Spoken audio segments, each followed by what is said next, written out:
શરૂઆત કરીએ સમાચારની તો યાત્રાધામ સોમનાથમાં તંત્ર દ્વારા ડિમોલિશનની કામગીરી હાથ ધરાઈ છે, જે નાના લારી ગલ્લા સહિતના દબાણો દૂર કરાયા। રોડ પરના દબાણો દૂર કરવા માટેની પણ કાર્યવાહી કરાઈ અને વેરાવળ સોમનાથમાં ડિમોલિશનની આ કામગીરી કરાઈ, જ્યારે વેરાવળમાં 150થી પણ વધુ દબાણો દૂર કરવામાં આવ્યા છે।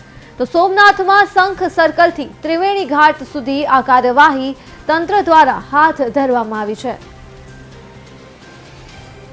પ્રભાસ ફાટક એટલે કે સોમનાથ વિસ્તારની અંદર શંખ સર્કલ આપણો જે ઓળખાય છે વિસ્તાર, જ્યાંથી પવિત્ર સોમનાથ મંદિર તરફ યાત્રિકોનો પ્રવાહ આવતો હોય છે, એ સર્કલ પર દબાણ હટાવ ઝુંબેશ કરેલી છે।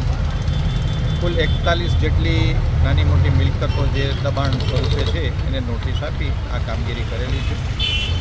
આપણા જિલ્લા કલેક્ટર સાહેબ જાડેજા સાહેબના નેતૃત્વ અને માર્ગદર્શનમાં આ એક પ્રકારની એ ઝુંબેશ ચાલુ કરેલી છે કે આપણું અહીં તીર્થધામ છે, આપણી ઓળખ એ વૈશ્વિક પ્રવાસીઓ યાત્રિકોની છે।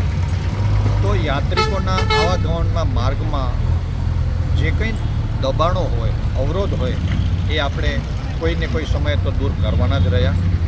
યાત્રિકો પ્રવાસીઓ આવે અને જતી વખતે એને સંતોષ થાય કે અમને અહીં ખૂબ મજા પડી, ખૂબ સારી સગવડ છે, કોઈ અવરોધ નથી, તો જ આપણી કામગીરી સાર્થક ગણાય। અને સાહેબના માર્ગદર્શન હેઠળ આ મધ્યવર્તી વિચારને આગળ વધારી રહ્યા છીએ। આવનારા દિવસોમાં આપણે આ જ પ્રકારની કામગીરી તીર્થધામની અંદર અન્યત્ર પણ કરીશું। હાલે મેં આપને જણાવ્યું તેમ શંખ સર્કલ અને બીજી તરફ ત્રિવેણી ઘાટ પાસે આ કામગીરી ચાલી રહી છે।